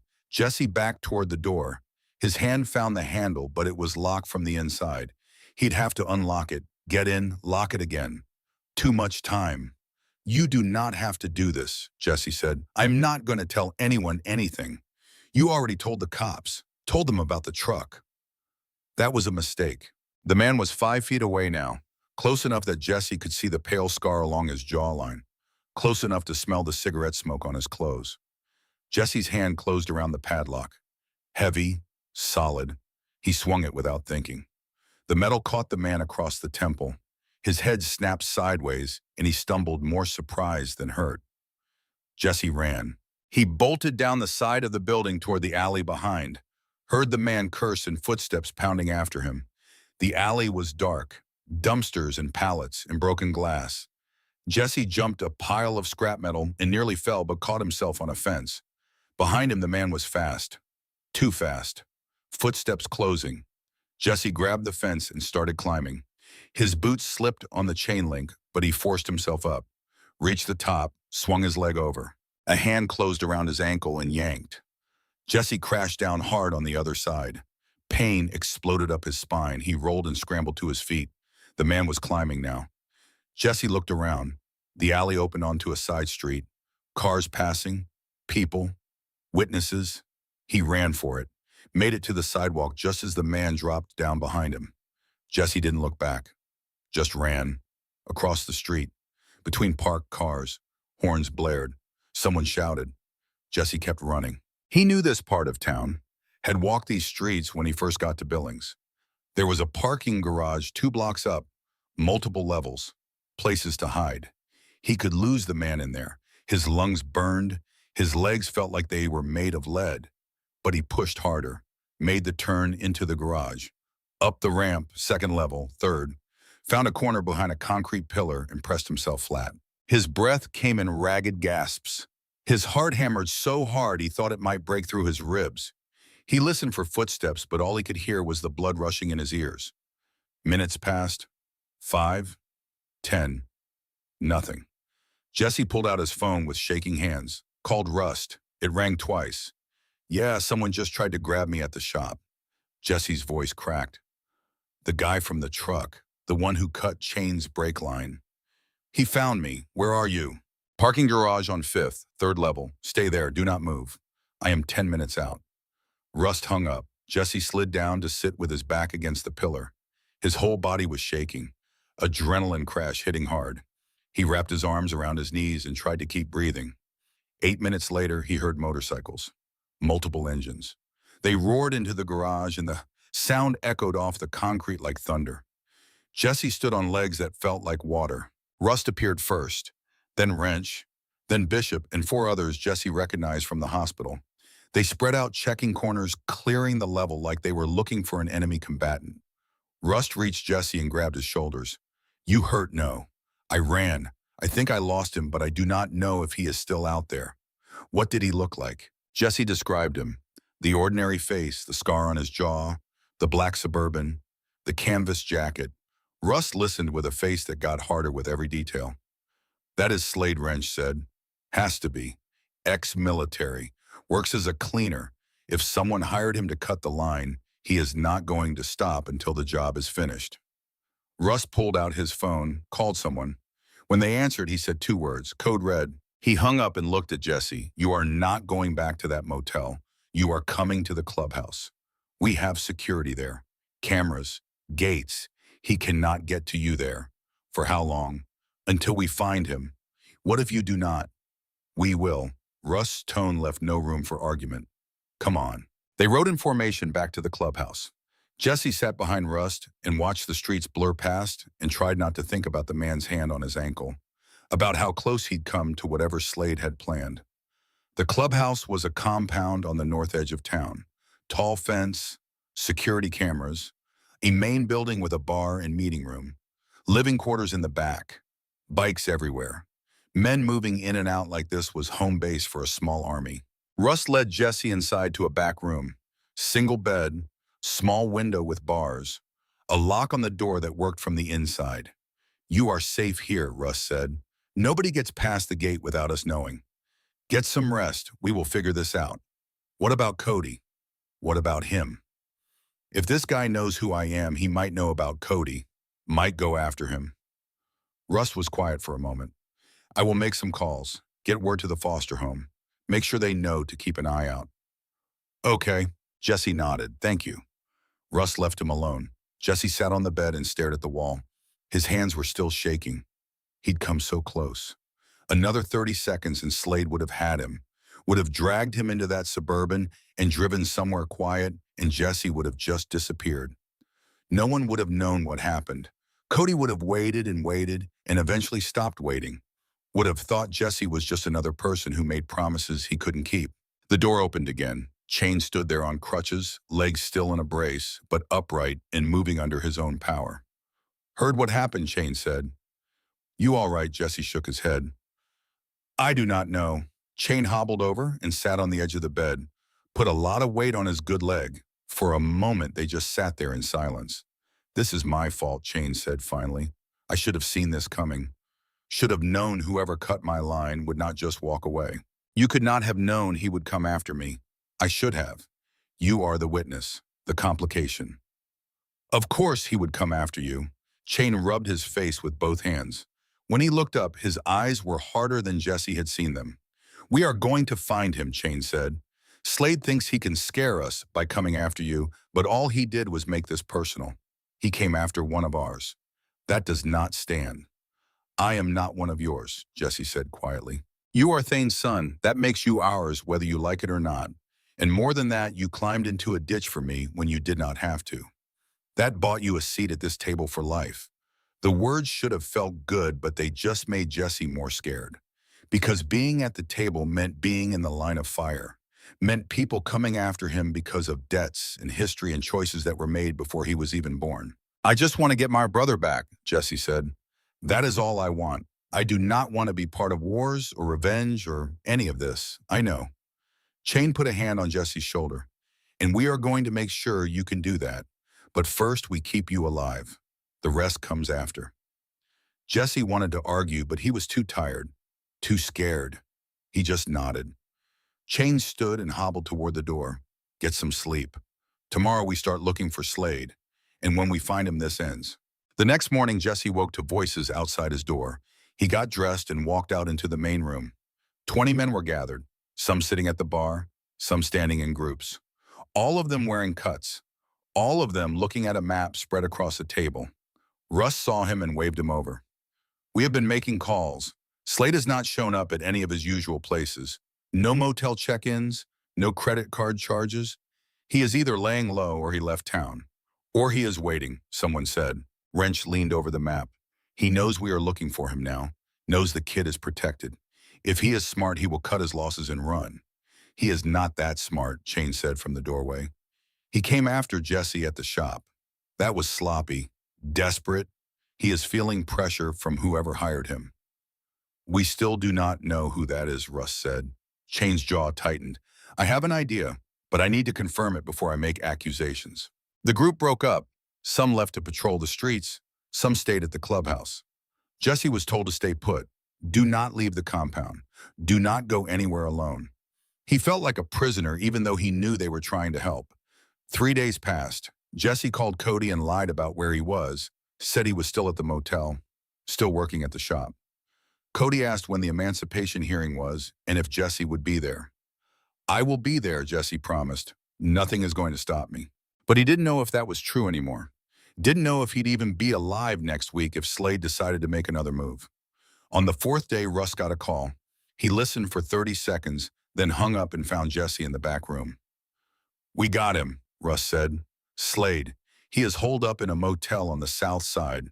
One of our guys spotted the Suburban in the lot. Police are on their way, but we are going too. Why? Because I want him to see us coming. They rode out in force. 20 bikes. Jesse stayed at the clubhouse with Bishop and two others who were told to keep him safe no matter what. He watched them go and felt useless, like he should be there, like this was his fight. An hour later, Russ called. It is done. Slade is in custody. Found evidence in his room, receipts, emails, payment records. He rolled on who hired him. Who, your stepfather. The words hit Jesse like a punch. What? Your stepfather hired Slade to find you and kill you. Chain's wreck was supposed to look like an accident. Then when you showed up and survived, Slade improvised. Cut the brake line to cover his tracks. Make it look like gang violence instead of a hit. Why? Jesse's voice broke. Why would he want me dead? Because if you file for custody of Cody, the state investigates the family, digs into the abuse. Your stepfather has a record. Assault. Domestic violence. If they look too close, he goes to prison. You were a threat. Easier to eliminate you than risk exposure. Jesse sat down hard. His stepfather had tried to have him killed. Not out of rage or hate, out of self-preservation. Cold and calculated. What happens now? Jesse asked. Police have enough to charge him with solicitation of murder. Plus the abuse charges from when they removed Cody. He is looking at 20 years minimum. And Slade is cooperating, giving them everything. Names, dates, wire transfers. It is over. Jesse should have felt relief, should have felt safe. But all he felt was empty. The hearing for emancipation happened 6 days later. Jesse stood in front of a judge with Marcus Brennan at his side. The judge was an older woman with gray hair and sharp eyes that seemed to see through everything. She reviewed the paperwork, asked Jesse questions about his work, his housing, his plans for the future. Jesse answered honestly, said he wanted to provide a stable home for his brother, that he'd been working 40-hour weeks, that he had people who believed in him. The judge looked at the letters of recommendation, one from Rust, one from Chain, one from Linda at the diner who wrote that Jesse was the most polite young man she'd ever served and always said thank you. Then the judge looked at Jesse for a long moment. Mr. Hawk, she said, what you have been through would break most adults. The fact that you are standing here asking for responsibility instead of running from it says more about your character than any letter could. I am granting your petition for emancipation. You are now legally an adult in the eyes of this court. Use that freedom wisely. Jesse felt something break open in his chest. Relief, gratitude, fear, all of it at once. Brennan shook his hand. Congratulations. Now we start on custody. That process took longer. Home visits, inspections, interviews. Jesse moved out of the clubhouse and into a small apartment above the shop. 1 bedroom, kitchen with a 2-burner stove, bathroom with a shower that dripped. But it was his name on the lease, his key. He worked 6 days a week, saved money, took a parenting class the court required, went to therapy sessions where he talked about his stepfather and Cody and the night he'd pulled Chain out of the snow. The therapist said he had PTSD, said the flashbacks and the hypervigilance were normal, said it would get better with time. Jesse wasn't sure he believed that, but he kept going. Cody came for a supervised visit after 2 months. A social worker brought him to the apartment and sat in the corner while Jesse showed his little brother around. Cody was taller. His face had lost some of the baby roundness, but his eyes were the same, big and scared and trying to be brave. You really live here? Cody asked. Yeah, Jesse pointed to the second room. That is going to be your room when you come home. When is that? Soon. The social worker gave them 2 hours. Jesse made mac and cheese. They watched cartoons. Cody fell asleep on the couch with his head on Jesse's shoulder, and Jesse just sat there feeling like his heart might explode from how much he'd missed this. When the social worker took Cody back, his little brother cried. Jesse promised it wouldn't be long, promised they'd be together soon. Cody nodded, but Jesse could see the doubt in his eyes, the fear that this was just another promise that would break. 6 more months of hearings, of home visits, of proving he was stable and capable and serious. Jesse showed up to every appointment, passed every inspection, built a paper trail that showed he was more than just a scared kid who'd been living on the street. Chain came to one of the hearings, still using a cane but walking stronger. He told the judge that Jesse had saved his life, that the boy had more courage and integrity than most men twice his age, that he'd be honored to serve as a reference if needed. The judge listened, made notes, asked more questions. Finally, on a Tuesday in late October, she made her ruling. Jesse Hawk was granted full custody of his brother Cody. The social worker would facilitate the transition over the next 2 weeks. Jesse walked out of the courthouse in a daze. Brennan was grinning. Russ clapped him on the shoulder. Shane said he was proud. But all Jesse could think about was calling Cody and telling him it was real this time, that the promises were done breaking, that they were going to be a family again. 2 weeks later, Jesse stood in his apartment watching the social worker's car pull up. Cody got out with a backpack and a garbage bag full of his things. He looked small standing on the sidewalk, uncertain. Jesse walked down the stairs and Cody saw him and his face broke into the biggest smile Jesse had ever seen. Cody ran. Jesse caught him, lifted him up even though he was getting too big for that, held him tight and felt 8 months of fear and guilt and longing pour out all at once. "You came back," Cody whispered. "You really came back." "I told you I would," Jesse said. "I am not going anywhere. Not ever again." They went upstairs. Jesse showed Cody his room, the bed he'd bought secondhand, the desk, the posters on the wall of superheroes and race cars. Cody looked around like he couldn't believe it was real. "This is really mine," Cody asked. "Yeah, all yours."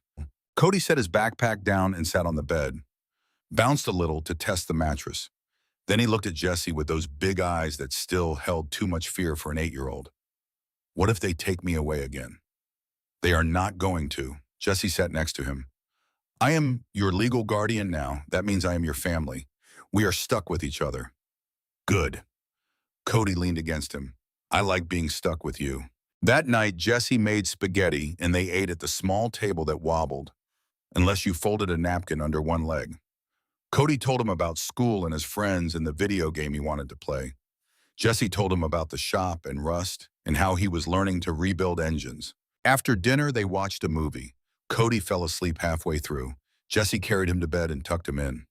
Stood in the doorway for a long time just watching him breathe, making sure this was real, that he wasn't going to wake up in the motel or under an overpass and realize it had all been a dream. But it was real. Cody was here, safe, home. Jesse walked back into the living room.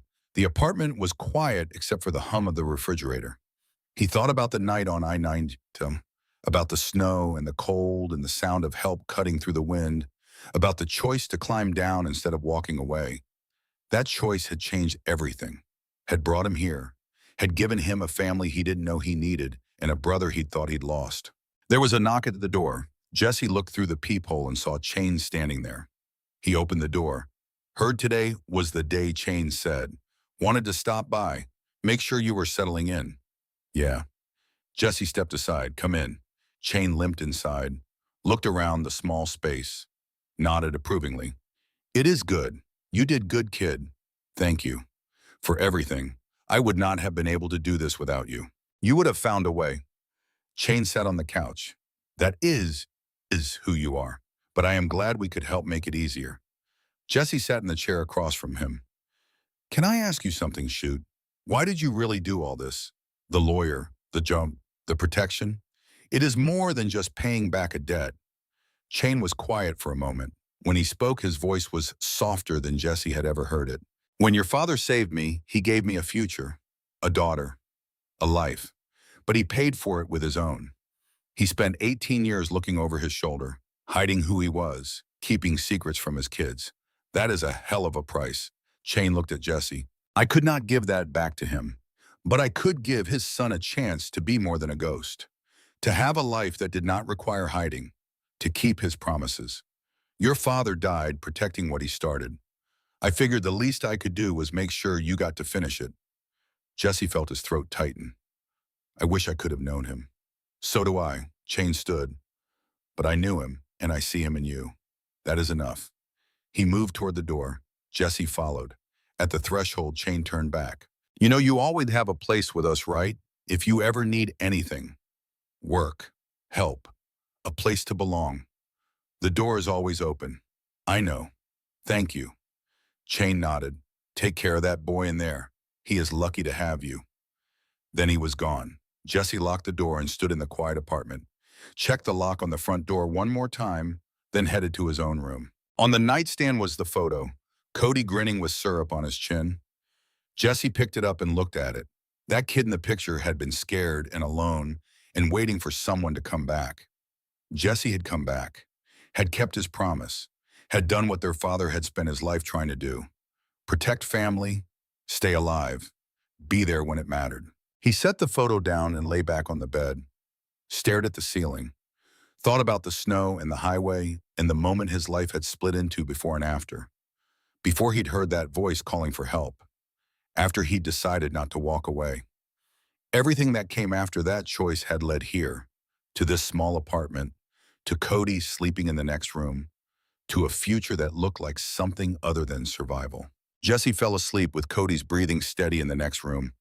Outside, snow began to fall again over Billings. But this time, Jesse wasn't walking through it alone. He was home.